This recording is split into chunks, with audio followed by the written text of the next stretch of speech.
Hello, everyone. Today I'm thrilled to interview Brother Greenwood, who is the first American Jehovah's Witness to agree to testify openly with his face shown. I hope this will inspire many other brothers and sisters who have suffered from the harm caused by forced mass vaccinations. Feel free to contact me by email if you wish. Brother Greenwood, hello. Good morning, Brother Miss. How are you? Or good afternoon Fine. for you. Fine, thank you. So, John, you live in Texas. You were baptized in 1974. Correct. Uh-huh. So you lived through the 1975 crisis. Yes, I did. You experienced various events as a Jehovah's Witness, but you've always been convinced that this was the truth. Is that right? That's correct. That's correct. Um, Even back when I got baptized, it wasn't the main reason why I got baptized, but it was very clear to me, made obvious to my Bible teacher that Armageddon was going to come in 1975. I mean, everyone was saying that back then. And how you react when Armageddon is not in 1975? Well, obviously I was, disappointed, but in hindsight, it didn't rattle my faith. It didn't affect it in that way, but I figured, well, we'll see what happens. We don't serve God with a date in mind. Yeah. But I did see the repercussions because I knew of individuals that were putting a lot of anticipation in that and made some bad financial decisions because of that. Yeah. So, can you tell us what happened in 2021 and how you experienced the various updates from the governing body? Well, like everyone else in the very beginning of the pandemic, I was scared. I mean, it was very worrisome, and I remember in the in 2020 there was an interview that was on the broadcast with a Native American sister who was talking about the impact that it had, and I believe it was something like 35 members in her family that had all died of COVID. Yeah. And that scared me. It really did. And my friends were all talked about that. So obviously, I was appreciative at the time of the governing body, letting us know just how serious this was. And of course, you were seeing the same thing on the media. And I was very appreciative as time went on. Um, in the April announcement to all the congregations, April 21, they basically concluded that everyone should respect everyone else's personal decision, and not try to persuade them to go along with your decision. So I was glad to see that. However, when the time went on, and this, particularly in the summer of 21, the governing body updates was pointing more and more towards how important it is that we get vaccinated. I was very perplexed on if it was a personal decision and we should all respect each one's decision regarding the vaccination. Why did we need to know what percentage of the Bethelites were getting vaccinated? I thought that was kind of odd. And at the same time, I was paying attention to what was being said in the news media. Um, I come to appreciate that some of the alternative treatments, ivermectin, hydroxychloroquine, you had one side saying the effectiveness of it, and then the other side saying, no, it's no good.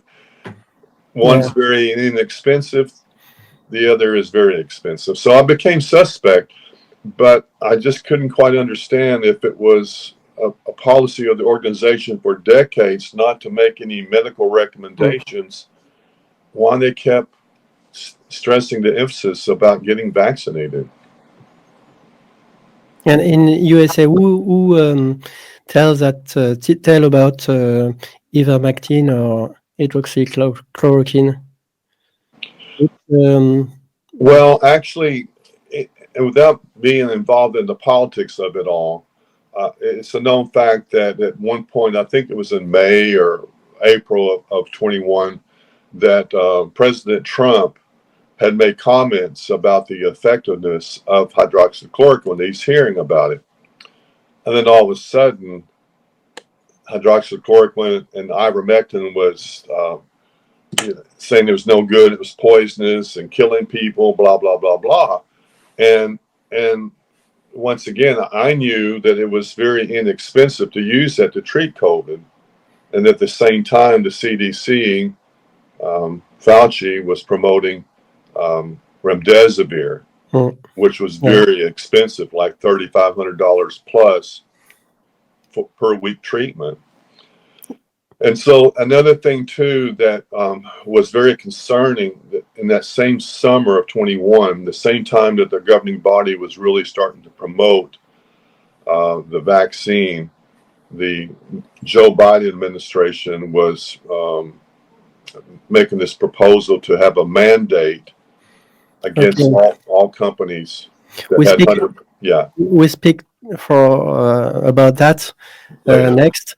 But Okay. what is your what was your reaction when you listen to the several updates until between July 2021 and January 2022? Honestly, it was very disheartening. I was very confused. I did not understand why they kept emphasizing the getting vaccinated and following the different guidelines from the CDC, because it became obvious. One of the things was obvious is that the organization, the governing body, was following the CDC recommendations in lockstep.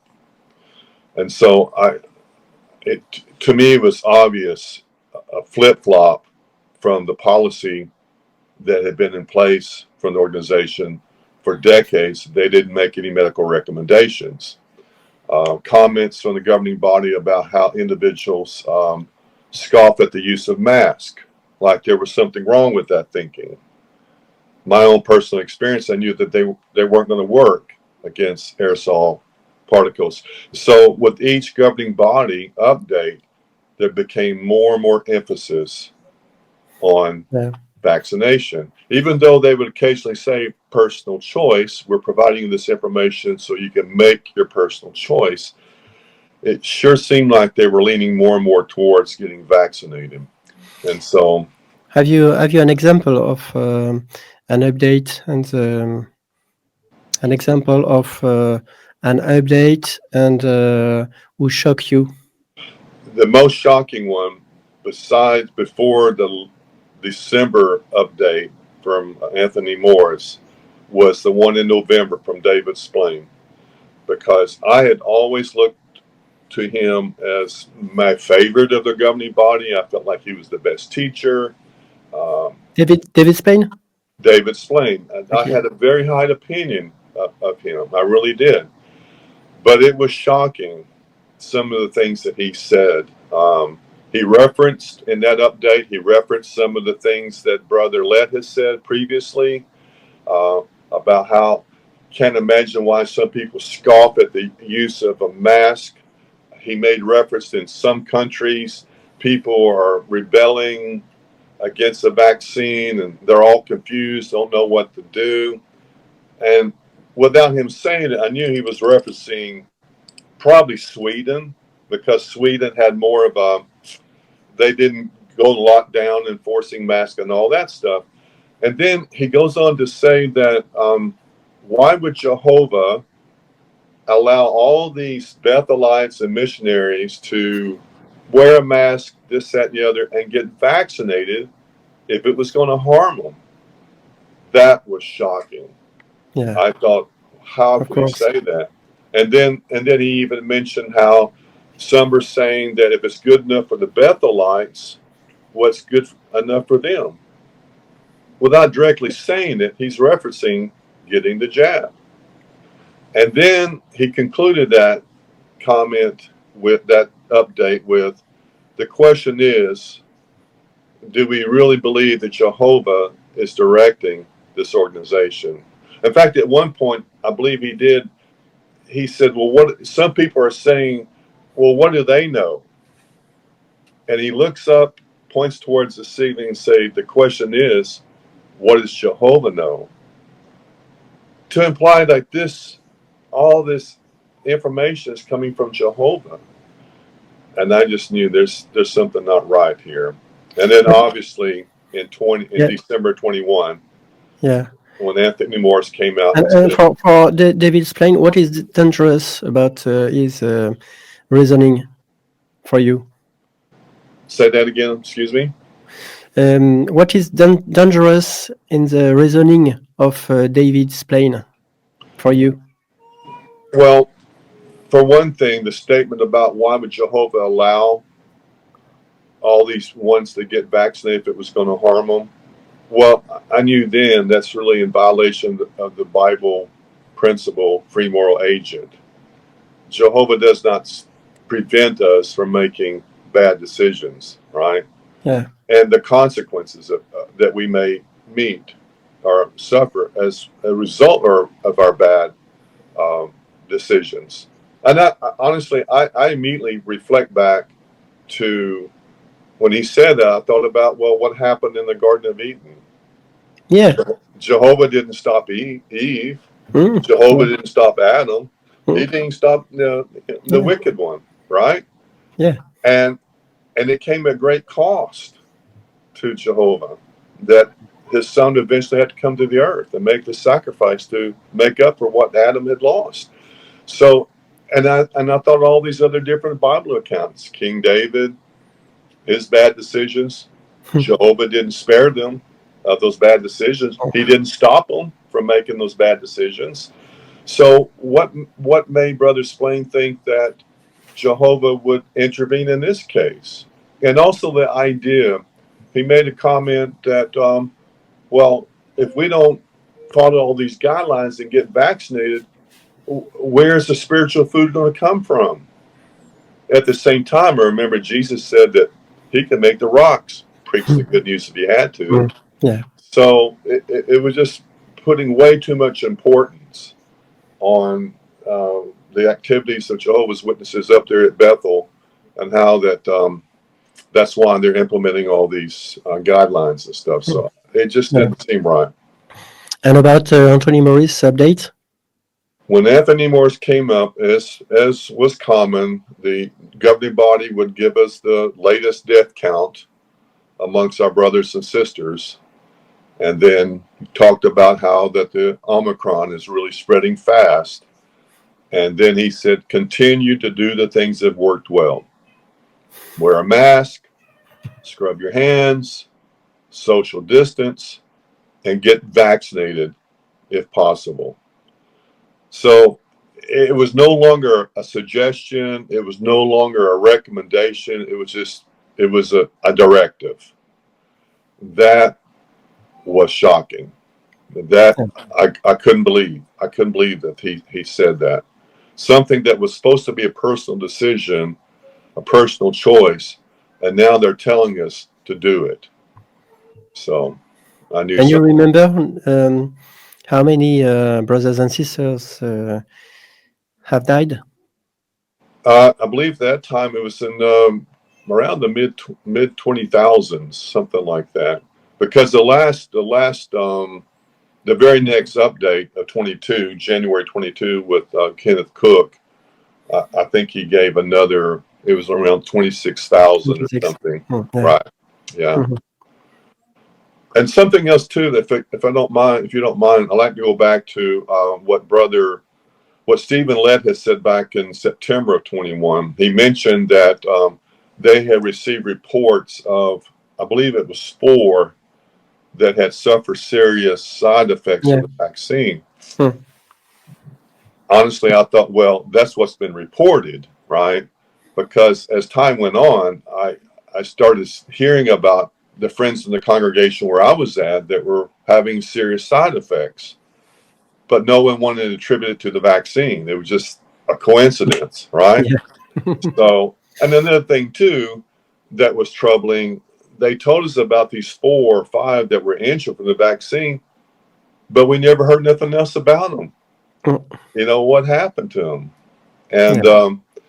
my group overseer, his son had been up at the headquarters for many years, and his overseer, after the vaccine rollout, um, in his early 50s, died of a heart attack in his sleep. Mhm. And and we all know that he was vaccinated. And of Yeah. course, he said, well, you know, he was a workaholic, right? Mm. So, Yeah. but we can get in that later about all the different ones that have been injured. So, as a convinced Jehovah's Witness, did you feel that the brothers in the governing body were sinning against Jehovah? Absolutely, because one of the things that was troubling to me, they several times emphasize Romans 13, being obedient to superior authorities. But as we know, Romans 14, the following chapter, deals a lot about the conscience, how we need to follow our conscience. Mm. One time, not one time did the governing body ever reference that account. So even though they would insert in their governing body updates personal choice, a personal decision, you know, this brother and sister, after watching the videos or the governing body updates and considering the Bible principles, they would make the personal choice to get vaccinated. You know, that was one thing. But I kind of look at it this way. If you get in your automobile and maybe you were going too fast, or maybe you ran a red light, you didn't purposely create it, and you had an accident, someone got hurt, you didn't purposely make that person crash into you, but you're still negligent.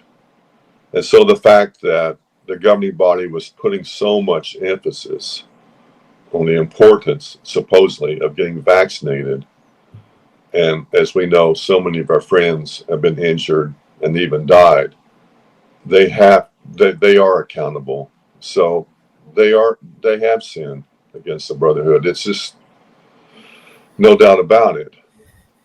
They have Blood on on their hands, on of their hands. course, Yeah. of course.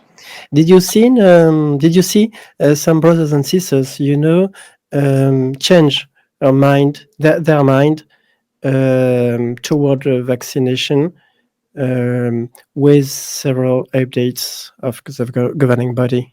Yes, absolutely. In fact, I had mentioned there was 6 of us in my congregation. I think there was around 130 publishers at the time, somewhere thereabouts.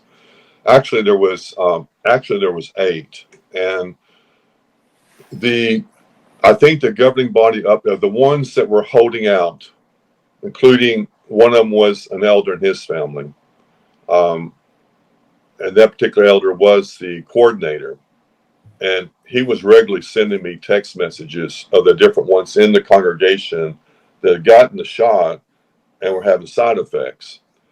But the governing body update of Davis Splain in November was the clincher, because those ones that were holding out knew that the vaccine was harmful and dangerous. After those updates, that last update, they got vaccinated. And there was one other family, a sister, her daughter, and their grandson. I don't know about the grandson, but they finally got vaccinated. And I asked her specifically several summers ago, what she said she didn't want to. She regretted it, but she was feeling pressure. And I said, sister, pressure from whom? She's at the governing body. Yeah. And So in your congregation, how many were not vaccinated? when it was all said and done, I was the last one. I was the only one that never got vaccinated. I was the only one. And In the beginning of 2022? In the beginning of 2022, only yes, one. It's you. only one. Right. I Mhm. was the only one, because by 22, everyone had been vaccinated that I knew. And the reason why I know this, because once again, I had at the time had a good relationship with the Kobe, the coordinator, and he flat out told me, "Says you're the only one Hmm. that never got Okay. vaccinated."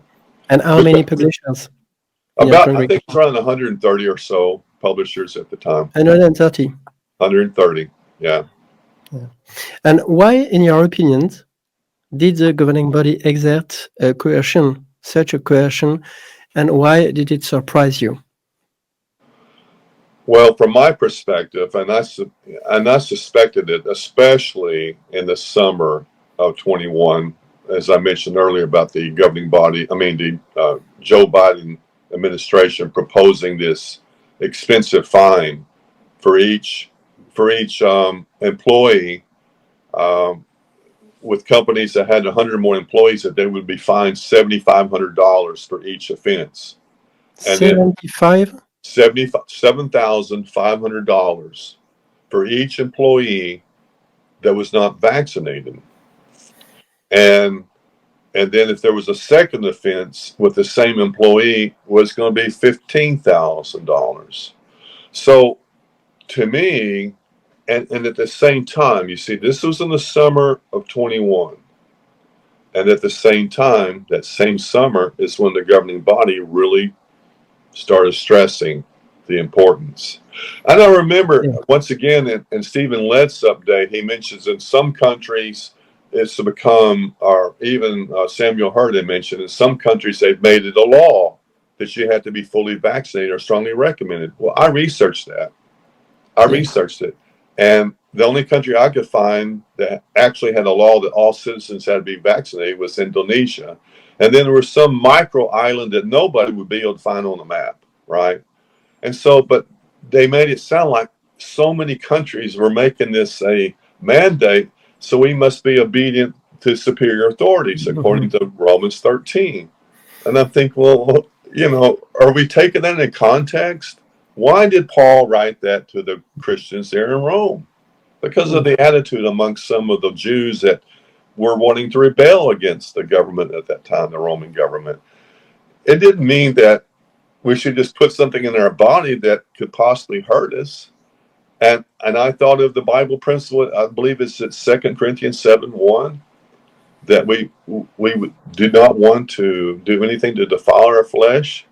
And yet there was this experimental vaccination that rushed out in like 8 months, something that normally takes years and years and years to be approved.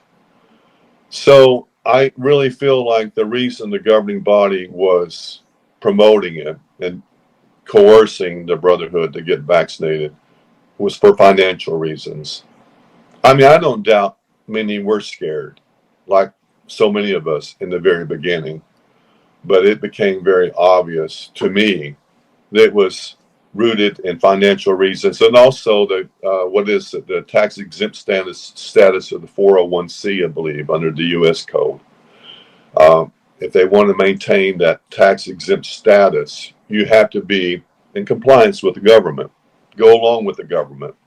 Yeah. So multiple reasons, I think, why they were endorsing it, that was financially rooted, in my opinion. And what happened in January 2022 about Supreme January Court? 22, as we all recall, that was the last governing body update that we had regarding getting vaccinated. But at the same time, in January, the U.S. Supreme Court had shot down or denied that mandate that all companies that had 100 or more employees had to get vaccinated. They said, no, I'm not going to do that. Now, they did leave it in place for the military. They left it in place for federal government workers. They could say they need to get vaccinated. But as far as private corporations, no, they could not. So after that, silence. Not Yeah. another governing body update encouraging vaccination. Yeah. And what about the mayor of New York? You sent me a video. Can you Yes, explain? yes. That was very interesting. Bill de Blasio, during one of his news conferences, he said, I have to change my opinion about Jehovah's Witnesses. He said, I thought they were anti-vaccination. But I found out from their leadership that all their employees or office staff were vaccinated. So they're setting a good example in getting vaccinated. They're very much for vaccination. That was the gist of it. So I thought, okay, how did he find that out? Right? How did he and find that out? and he was astonished about the percentage of 99% in Jehovah's Witnesses. Yes, he mentioned. Yeah, 99% he was were told. vaccinated. Yes, he was told that 99% of their office staff are vaccinated. So they're setting a good example for the community in getting vaccinated. Yeah. So, Okay. yeah. And what happened to you in 2022? So after these mandates. Well, as we know, they begin to resume the meetings in April 22. But because it was strongly recommended, as all the Kingdom Hall doors here in the States, I don't know about the rest of the world, they Yeah. posted a sign that vaccination is not required, right? But the wearing of a mask is strongly recommended. Yeah. In France, it was the same. And so I didn't return because I knew, first of all, the wearing of a mask, from my opinion, being in the industry, I was in the painting industry for many years, and I do know that if you want to protect yourself from aerosol contaminants, pollutants, you have to seal your whole face because you can get toxicity through your eyeballs. And so I knew that this surgical mask or the cloth mask wasn't going to work. Plus, it's not healthy. So I wasn't going to go to the meetings and wear a mask and pretend to be a good little obedient Jehovah's Witness.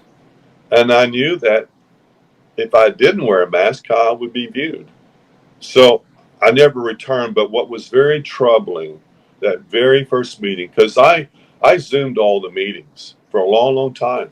I was there Zooming, Mm-hmm.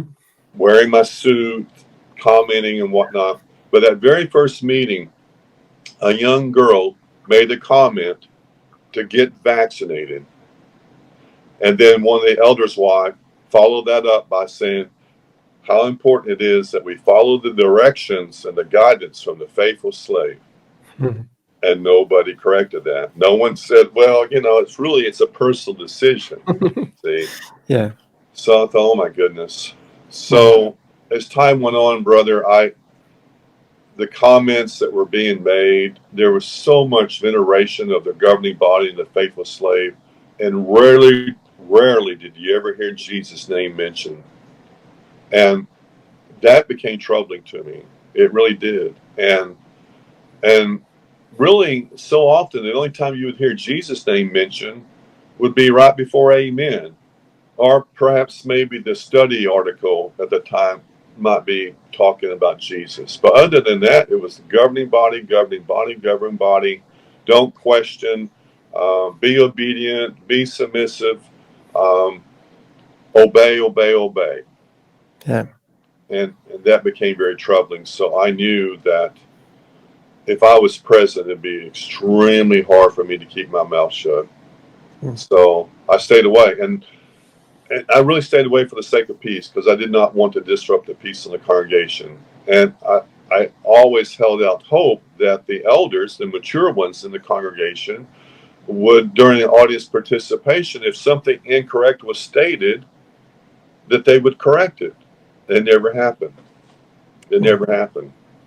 Yeah. And so that Uh, was very troubling. mm. And what about a circuit overseer talk? Yes. The summer, 2 years ago, this past June, our visiting circuit overseer, and I have to add this. I had moved from one congregation to another one, and it happened to be in a different circuit. This was about 7 years ago. So it ended up I had the same circuit overseer for 6 years.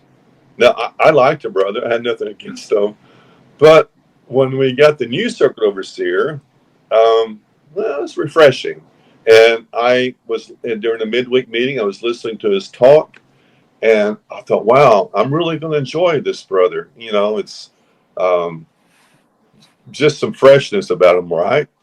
And then after this talk and gave his concluding comments, he made a comment. And of course, this is back in 22, shortly after they started resuming the meetings, in-person meetings, he said how important it is that we need to be in person, and that Jehovah, that the governing body rather, would never ask us to do anything that would harm us.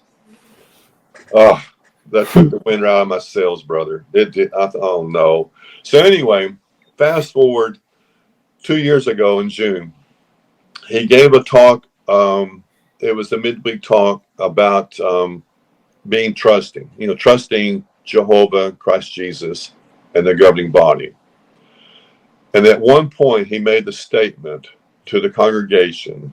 He says, "You wouldn't believe how many brothers and sisters wrote letters to the governing body complaining," he said, vehemently complaining about their directions on getting vaccinated. Okay. And I thought, what? What? And then he proceeded to talk about how they were being unfaithful and disobedient and not trusting who Jehovah and Jesus trust, the governing body. That was very upsetting, because I knew good and well that so many of those letters that our brothers and sisters were writing the governing body, it was um, about the governing body, giving those directions. They were probably confused. How did he know that some had not just had a loved one that had a serious side effect or even lost? Yeah. It was, and to me, from my perspective, it's such violation of what Jesus said in Matthew chapter 7. Don't be judging your brothers. And he sat there from the platform and judged our brothers and sisters that simply had serious concerns. Okay. Thank you. I understand. I use the same things. You told me that as a child, your parents had you vaccinated, so Yes, you didn't come from an unvaccinated family like I did. So why didn't you want to get vaccinated in 2021 when the vaccine started being distributed? well, for one thing, the weight was, as I mentioned earlier, the weight was rushed out. And also, too, several years prior, I had finally, uh, got a flu vaccine after I was reassured that I would not get the flu. And I got the flu a few days later. I was sick for about a week. And so that made me a little suspect. And then I had already, and like I said, my family we weren't anti-vaccination. Um, uh, my siblings, they were not witnesses. I have one brother that's a witness. They all got vaccinated. My Okay. mom got back.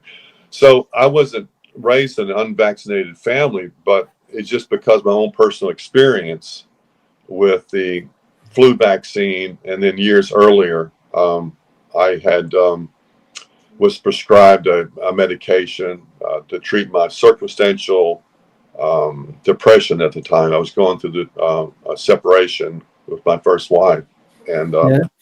so anyway, I went to a doctor who was an elder in the congregation that prescribed a medication for me that was unproven, and that was to treat my circumstantial depression. And subsequently, sadly, a month later, I'm attempting suicide with that medication. Okay. And I found out years later, several years later, from a customer of mine that was a psychiatrist. I asked him about this, and he said, absolutely, that was flawed study. It was a flawed study. And I found out some years later, there actually was a class action lawsuit against the makers of this particular medication, the ones that prescribed it, because there were individuals that were attempting and committing suicide while taking that medication. So I had a real life personal experience with pharmaceuticals that had not been proven, had not really been tested. And, I'm Good. not anti Good. all medications. I understand there's been some, tremendous advances in the medical field. But, I think that's something that we each have to make our own personal decision, which alternative that we want to take, or which route we want to take when it comes to medications. So, So Okay, I was I very understand. sympathetic to the vaccine. I mean, it was obvious the billions of dollars that the pharmaceutical companies are going to make. It's Hmm. yeah. So It's anyhow, crazy. It was yeah, crazy. Do yeah. you still Well, listen? So you haven't set foot in a Kingdom Hall since March 2020. no, the last in person meeting that have attended was in March of 2020, and it was actually the Circuit Assembly. And the very Hmm. next weekend, they shut everything down. And like I said earlier about the mask, I wasn't going to be wearing a mask. And even when they lifted that mandate, I think what was in October of Yeah. 22, my my group overseer said, "Well, you can come to the Kingdom Hall now." But it was the Hmm. other issue that, the things that were being said that I just knew I just couldn't keep my mouth shut. And like I said, brother, I continued to Zoom the meetings, and I kept holding out hope that the governing body would recognize that Ah, yeah, yeah. they made some mistakes. And what about that? Yes, I kept holding out hope because I've always tried to be the type of person that gives others the benefit of the doubt. And so I recognize that, like I said, I knew very many people, friends that were injured, and even some that had died after the vaccine. And so I kept hoping that the governing body would acknowledge that we got duped, actually. Not just the organization, but society in its, in general, Yeah. that we got duped. And so I continued to Zoom the meetings regularly. And then the straw that broke the camel's back, as they say, was the annual meeting of 2023 when Jeffrey Winder gave that, what I call the New Light talk. And then he went on to say that they don't need to be embarrassed, nor is an apology needed if they don't get something exactly right. And I said to myself, what if you get something exactly wrong? Does that apply also? And then proceeded to say that they just recognize that this is how the Holy Spirit operates. That was it. I, Hmm. all the hope that I held out that they would correct it. As a matter of fact, of course, as we know, that's the first Saturday of October each year. And that very next Monday, my group overseer is calling me because he has a son up there at Bethel. So he was able to stream the annual meeting. And he wanted to give me some little snippets of the new light, right? And so I asked him, I said, brother, when are we going to admit, we, the organization, are going to admit that we got duped on the vaccine? And his response was, well, they gave us a choice. And I said, brother, it wasn't theirs to give. And the fact of the matter is, he didn't even answer my question. Yeah. He just eluded it. And so, but I continued to Zoom the meetings. And I now, could, do I you could, still listen no, the meetings no, via Zoom? no. And like I mentioned, brother, that was the annual meeting was the straw that broke the camel's back. And at the same time, the congregations were studying in the Watchtower, the July 23 Watchtower. And that particular weekend, the study was on about, I forgot the title of the article, but it was about personal choices, whether it comes to dress and grooming and health matters, things like that. And it made a statement in there that we shouldn't feel so strongly about our choices, personal choices, that we try to promote it in the congregation because it would cause divisions and stumbling. I thought, well, you're the very ones that's caused that, right?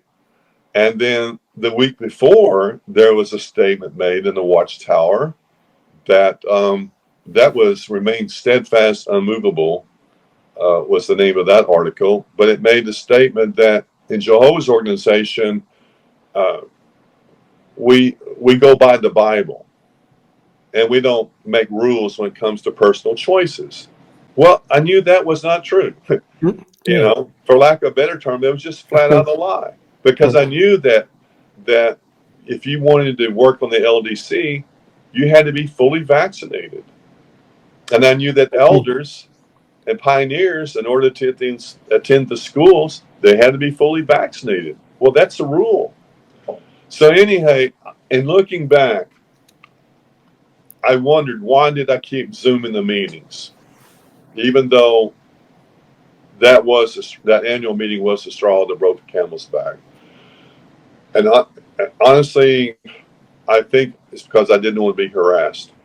But why? Where am I? What are you doing? Is everything okay? Because I continued to Zoom the meetings, but as time, I kept feeling more discouraged than I was Yeah. built up. And did And the elders try to help you to return to the kingdom whole? every once in a while, I would get a text message from my group overseer, you know, but normally, and a few friends, because after the in-person meetings resumed, it wasn't shortly after that I was being shunned. I mean, obviously, there's something wrong with Brother Greenwood, blah, blah, blah, and so he's bad association, Yeah. right?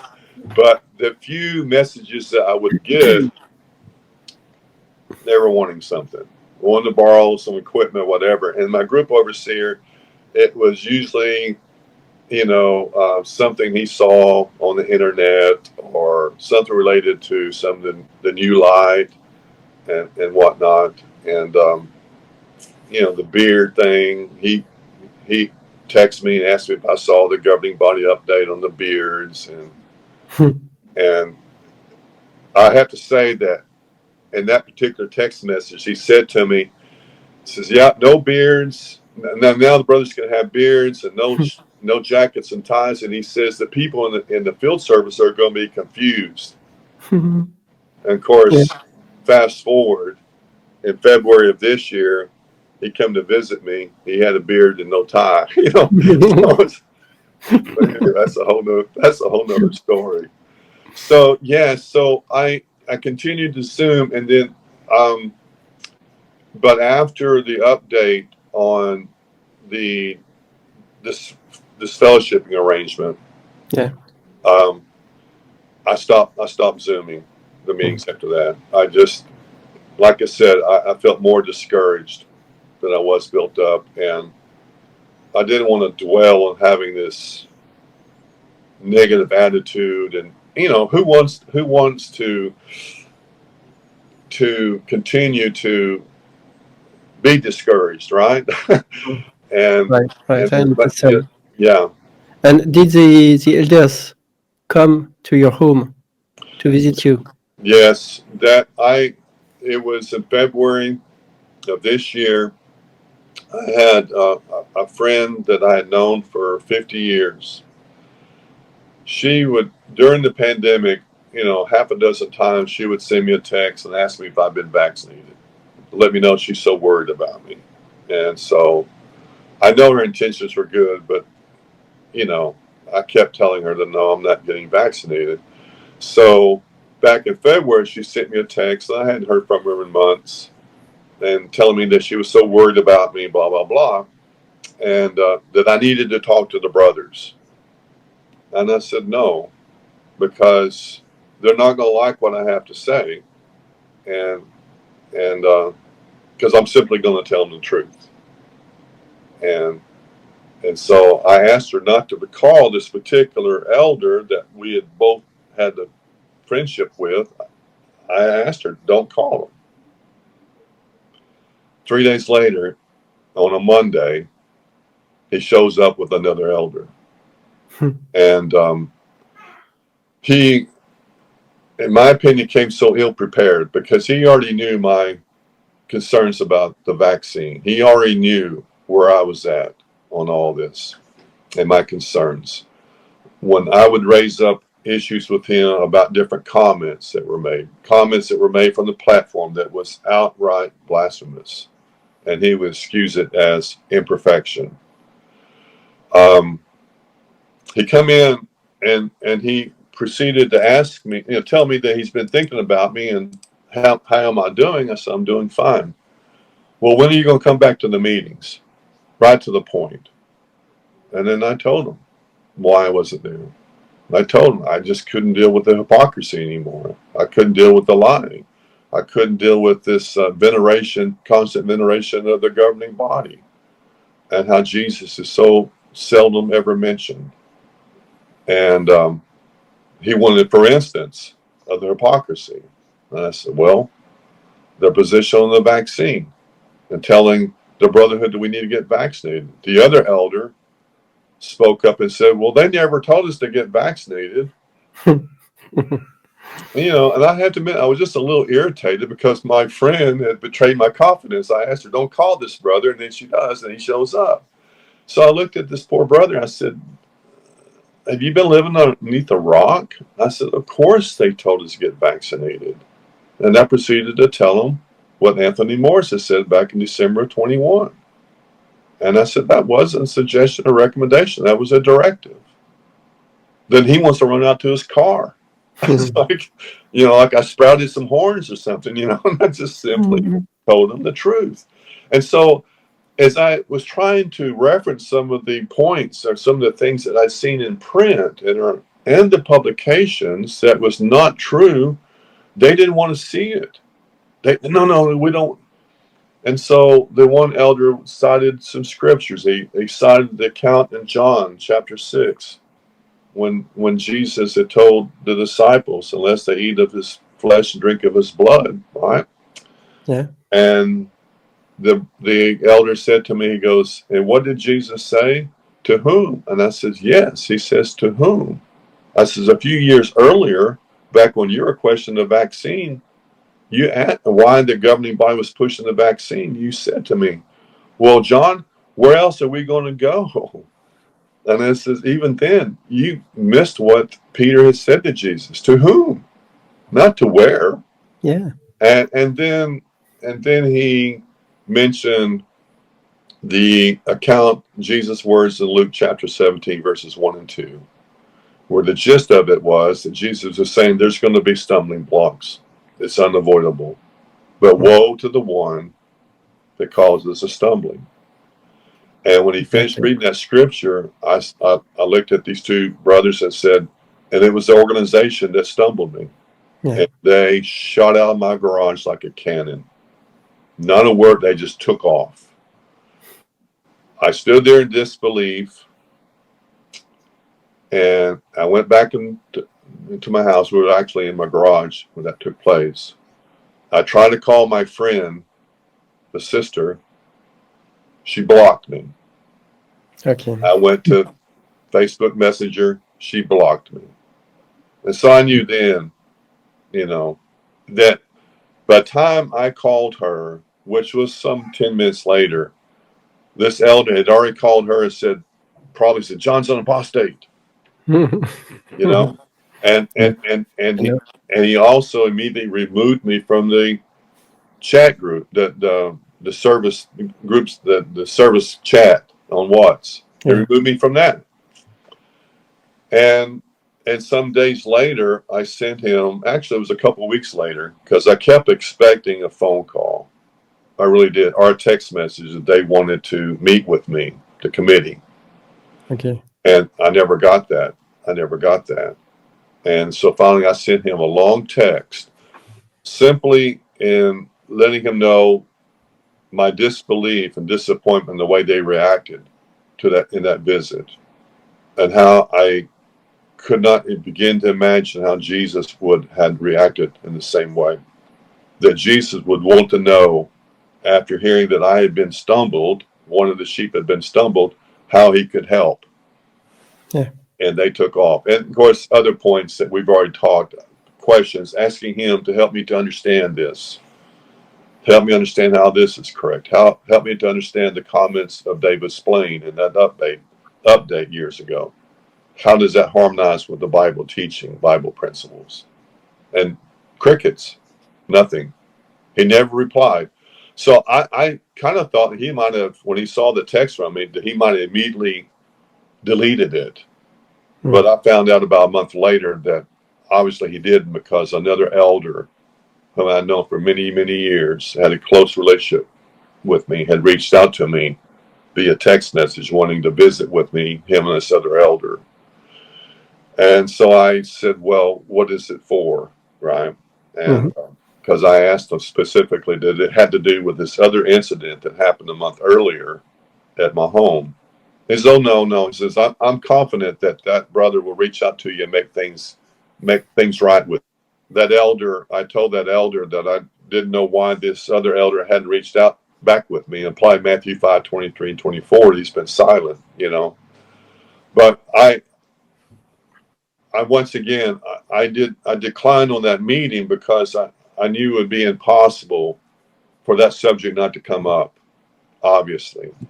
And because they're going to want to know why I'm not there. And I know that I'm not going to tell them what they want to hear. I'm going to tell them the truth and my concerns and all that. So no one else has reached out to me since then, as far as the elders. But at the same time, no announcements have been made about my status. So you're what's called a POMO. POMO, absolutely. Physically out. Yeah. Physically out, mentally out. Physically out, mentally out. Correct. Did you ever think about or want to write a letter of dissociation? Yes, I've gone back and forth on that. I've gone back and forth, and I finally concluded, they don't have any authority over me. What's the point? And then if I write the letter, and then obviously they're going to make an announcement, and the fact that they would just mention my name, that I'm no longer a witness, it's really not fair. And from my perspective, it's not that it's not fair to me, but it's not fair to my friends in the congregation, because they're not going to know the real reason, right? Yeah. And I think we all know that there's ones in the congregation, that are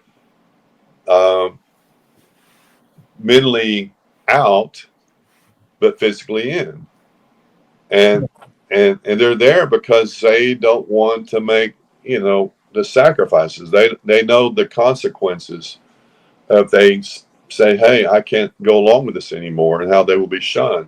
So I just don't think it would be fair to them, those ones that maybe have concerns and doubts, and they not really know the reason, because I've been in this organization for 50 years, and I worked on the RBC and had a lot of acquaintances. I've had friends in Florida that I worked with, all over Texas and stuff. So I'm not the most popular, but a lot of people know me. And they know the kind of guy I am, right? They know the kind of brother I am.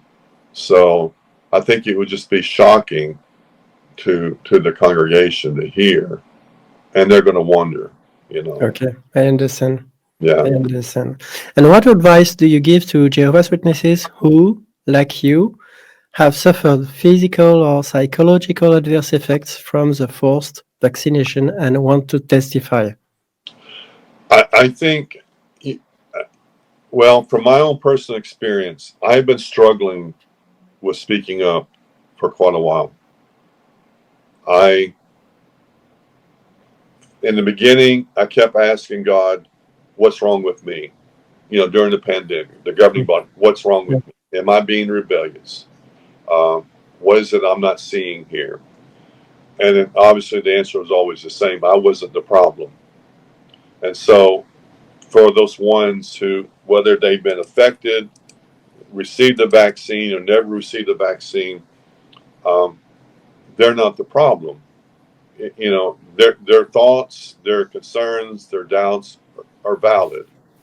And so I look at it from this. The reason why I'm meeting with you and having this interview with you is that I feel an obligation to all the witnesses out there, brothers and sisters, that have been affected by this one way or the other. Um, so, yes, don't be afraid to speak up. And um, I think that's the best advice I can give. Don't be afraid to speak up. They're not the problem. The concerns they have about this are valid. And Yeah. I understand. You're right. yeah, Okay, thank you so much, Brother Greenwood, thank for you. testifying openly. I'm sure many Jehovah's Witnesses will appreciate your testimony and want to do the same. No one can stop us from speaking out. We have a duty to denounce sins and illegal actions that violate fundamental human rights. If, like me, some elders or pioneers have been victims of discrimination following the letter of December 19, 2022, and if you're ready to take legal action in the state of New York against the governing body, contact me. If you want to speak out, create your own YouTube channel or contact me for an interview as well. Leave your comments below this video. Subscribe if you haven't already. Go read all the written testimonies on adverse-events-jw.org. And above all, don't forget, a major event concerning Jehovah's Witnesses worldwide is coming on September 15. We have unprecedented, never before seen information about Jehovah's Witnesses. Spread the word so as many people as possible can watch this event. John, I wish you a great evening, and I think you'll see each other again soon. Yeah, thank you. Yes, I know we will. Thank you. Bye.